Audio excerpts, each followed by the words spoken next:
Hi, everyone, and welcome to the first episode of Better Together. So today we're joined by Michael Eimstad from EpiGuard. He is the VP of Sales and Marketing. Thank you so much for joining us. Of course, good morning.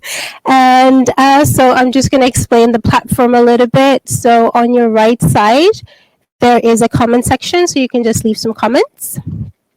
And then at the bottom, you'll notice that there is an Ask a Question button. So if you have a question, just pop it in there. And towards the end, we'll have time for some questions. We might take one or two. And don't worry, if we don't get to your question, we will send the questions forward to Michael so he can answer them when he has some time. And yeah, so I hope that everybody will find this enjoyable and helpful in some way. Yeah, so we'll get straight to it then. Welcome, and thank you for joining us. Thank you for squeezing us in. Thank you very much. It's my pleasure. Thanks.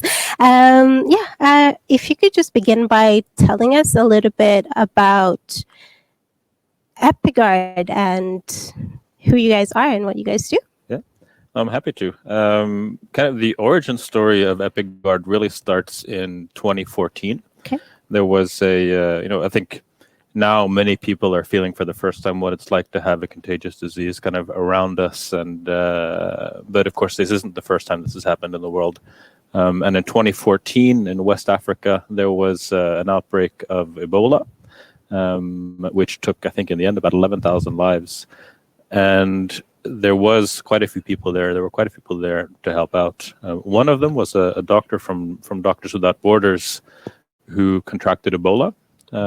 She was Norwegian, and the decision was made to transport her home from Sierra Leone back home to Norway. And what sort of the health authorities realized as they were planning how they were going to do this was that they didn't really have the procedures that were good enough, and they didn't really have the equipment that was good enough. And they really felt this when they were doing the transport. It's a long way from Sierra Leone to Norway. They actually had to stop by a couple of places on the way. And what they found, particularly with regards to the equipment, was that there was no way for them to safely treat the patient during transport. And given the condition that she was in, that was a really bad thing. From their point of view, they wanted to, of course, provide the treatment to a patient, but for their own safety and for the people around them, they didn't feel like they could.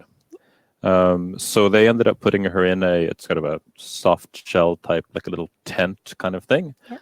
They put a lot of food, medicines. She was a doctor, so she understood what the risks were, and closed up this bag and left her there. And they told her that they wouldn't be able to provide medical treatment to her if she needed it, which of course is a very uncomfortable situation for everybody. Thankfully, it went well. She came home. She was safe. She was treated and recovered. Mm-hmm. And when it was over, this group of doctors at the Oslo University Hospital sat down and think, how can we do this better? And that was really the start of EpiGuard. So they started to think about what it is they wanted to do, how it is they wanted to work, mm-hmm. what were the things that they were uncertain about, and started developing what then has become the Epishuttle. As anyone who's developed medical devices knows, this isn't something that's easy. It's not something that's cheap. But they, in relatively quick order, managed to develop this Epishuttle. They worked with a company called Design in Fredrikstad, and actually managed to bring it to commercial launch in late 2017, really right at the end of 2017, and that was the start of kind of a new phase for EpiGuard. Cool. Just for people who are watching who perhaps may not know or may not have seen what the Epishuttle is, could you just tell us in a nutshell what the Epishuttle actually is? Of course, I just assume the whole world knows exactly what an Epishuttle is. They're about to. Yeah, no, the Epishuttle, it's a patient isolation unit. So it's basically, the base, there's a stretcher and a bed that the patient can lay on. They're safely secured with seat belts and everything. It's all been crash tested. Mm-hmm. So you put the seatbelts on, and then there's a hard top that just lowered down over the patient, and it creates an airtight seal between the patient and the environment. And what that does is it means that that the people on the outside are protected from the person on the inside. And then we've created a number of solutions where the medical team on the outside can provide treatment to the patient even though the slit is on. Yeah. So we have ports where you have access to, through gloves, for example. We have a medical port where you can attach ventilators, oxygen, whatever that might be. And also you can mechanically ventilate the patient, because often these are patients who have airway issues and then respiratory issues. Yeah. And so the idea is that the patient is safe, the medical team is safe, and then this has all been certified and tested. And it kind of looks like a spaceship to a lot of people. It's pretty cool looking as well, but the point is the functionality. Yeah, wonderful. So in light of the current crisis and the current situation, I think EpiGuard and the Epishuttle really has kind of had a moment to make a move and come onto the market, and for people to see this, of course, as a viable product. It always has been, but now we're actually getting to see the use of it. What have been, let's say, the positive? Has there been any positive impact? I mean, of course, coming onto the market in this way is one positive, but what more kind of good stuff has come out of this for beginners? Yeah, I think like I said, when we launched the Epishuttle in late 2017, I guess really early 2018, what we saw and what we still see is that for a lot of organizations, how they transport patients with contagious disease is something that they don't change quickly and they don't change often. And it's because, they have established routines, they have experts in the field, and it's important to do it right. Yeah. And so when we come along with our product and we explain why it's better, we got a lot of people saying, yes, the Epishuttle is a better solution than we have. But then the process through which they actually implement and change takes some time. So the 2 years or so leading up to this January and at COVID-19, we delivered some 25, 30 Epishuttles to various organizations, both in Norway and abroad. Yeah. But it was quite a sort of a slow and long sales process, but really good reference customers. Yeah. What we see now with COVID-19 and that coming in January, February, March, and it really started picking up, was that a lot of these organizations that we've been in dialogue with the last few years have seen, okay, you know what? Now's the time. We need to make this change. We need to make it quickly. They found the budgets for it much more easily. And so it wasn't the fact that, suddenly, in January 2019, the whole world opened up, but it was a lot of this dialogue that we've been having over time coming to fruition. Yeah. Because they felt this sense of, okay, it's real. We've been talking about, Ebola and Nipah and SARS and MERS, and people understood that it was important, but they weren't feeling it every day. Yeah. Suddenly it was. Sorry. I'm actually just going to pick a point that you mentioned. You said all of a sudden that the world opened up. And I just want to kind of go into kind of perhaps a challenge in there. All of a sudden with COVID-19, the world was closing. Places were closing, restrictions were all over the place. But what kind of challenge did that bring for you guys? And also, I'm sure you had an increase in demand all of a sudden. So how did you cope with that? You said you were kind of like a small business in a way. So how did you cope with the restrictions while also having an increase in demand? Yeah, it's been a real challenge. It's been a fun challenge. It's been an interesting challenge, but a challenge nonetheless. To put it in perspective, we are now producing per week approximately what we sold last year in total. Yeah. And so you can imagine, as a small organization with few employees, that's a big challenge. So on an organizational level, from our side, we've been able to use production staff that Eker Design has had at their facilities and really be able to scale up there.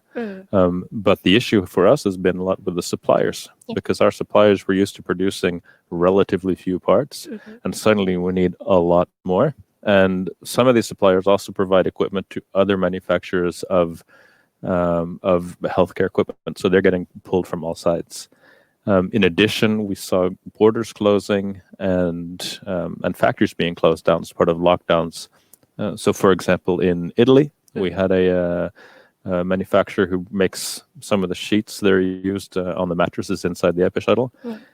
not necessarily the most important part of the Epishuttle, but nonetheless, we have to have it to be able to deliver.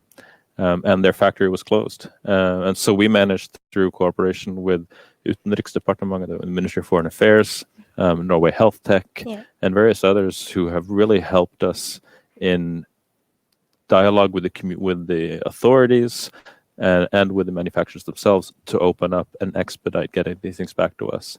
And so that process has been invaluable for us as a small company.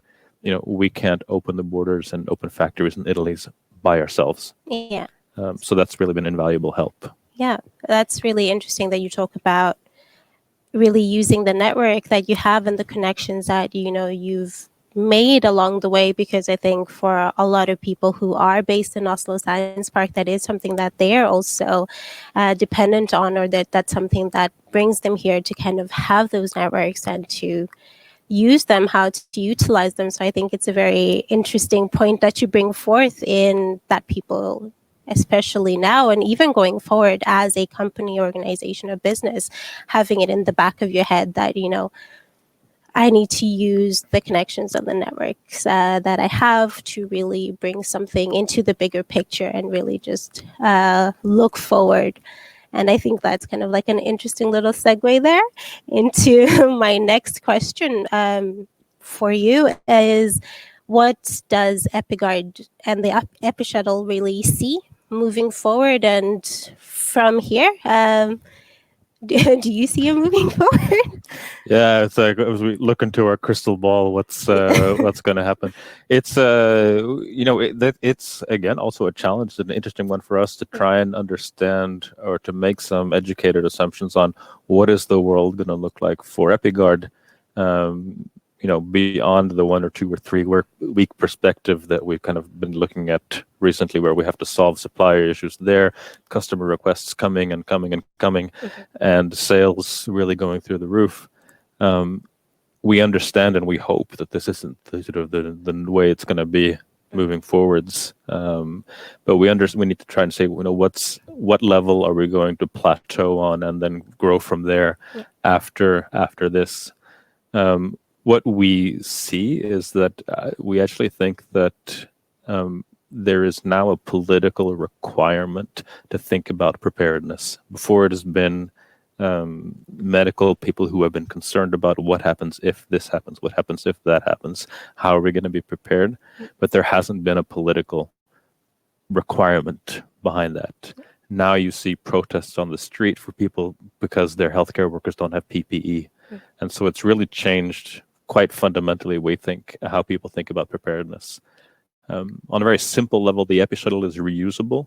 And so once you are prepared and you have the training and you have the equipment, you don't have to then fight with the rest of the world to buy more if you need them, which we see with face masks and those kind of things.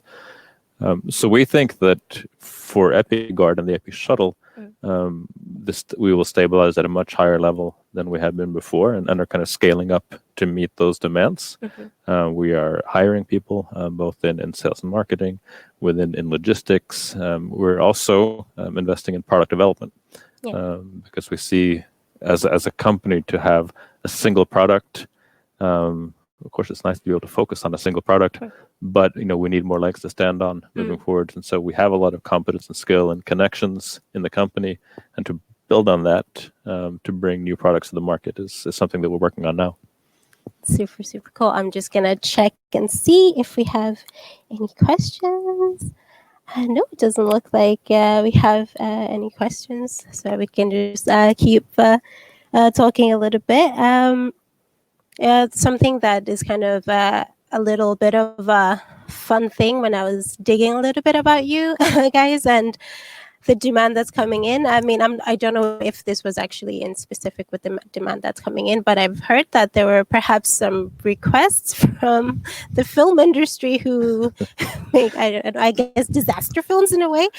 There's been I think that's a little bit of a fun thing. What do you think about that?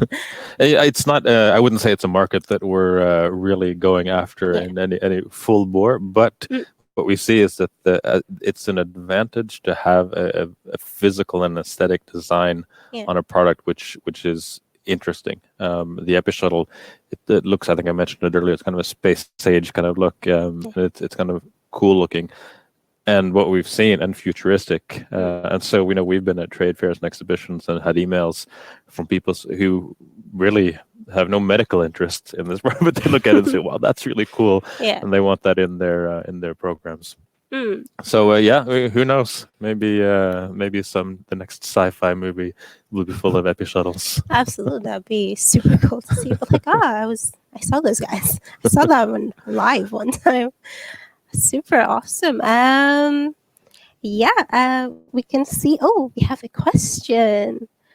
All right, we have a question over here, and let's see if I can find out who asked it. Okay, it's Fad is asking, how do you train medical staff to use he said EpiGuard, I'm sure that's the Epishuttle. Do you have to send trainers from Norway to other countries, or is it an online training? So how do you deal with that? Yeah, this is something that's under development. So we have some trainers who are actually paramedics from the Oslo University Hospital. So they have been with the Epishuttle in Congo, for example, doing training sessions with the WHO. And what we have been doing until very recently is sending out the trainers when we sell an Epishuttle. We do a 2-day training course with these paramedics. And it's really more than just a product training. It's about how you think about risk and risk management in transporting patients with contagious disease. And so, we've been in Singapore and in Germany and in, all over the place doing these training sessions. So they're at, you guys are there physically with the people that you're training? Correct, yeah. So we physically send, once the customer gets the Epishuttle, we have paramedics that they go, one of them or two, to do a 2-day training course. That has worked really well. It's a really good way to train people. But it's time consuming and it's expensive, and now it's also impossible because the world is closed down and we can't travel, and now we still need to train people. So we've actually, in the last few weeks, we've done training right here at the Forskningsparken, up in Toppsenteret, where they have some really nice video equipment, and we've been able to get a sort of prioritized bandwidth and use the good equipment here to do trainings all over the world. So yesterday we did in a company in Namibia. Today, in a couple hours, we're doing a training for a Canadian company, and we find that it works pretty well. What we would like to do, what we see is that we have really good sound on our end, and we need to make sure to communicate to the customers that they also need to invest a little bit in microphones and things so we can hear them. But we see we can get some pretty good dialogue going, some good questions, and are able to do this quite well. Yeah. And do you still kind of get the same engagement when, or are there any differences noticeable differences that you see when you're training online versus when a person is there? Yeah, I think maybe you lose a little bit of the kind of the dialogue in between. When you present something, I think that works pretty well.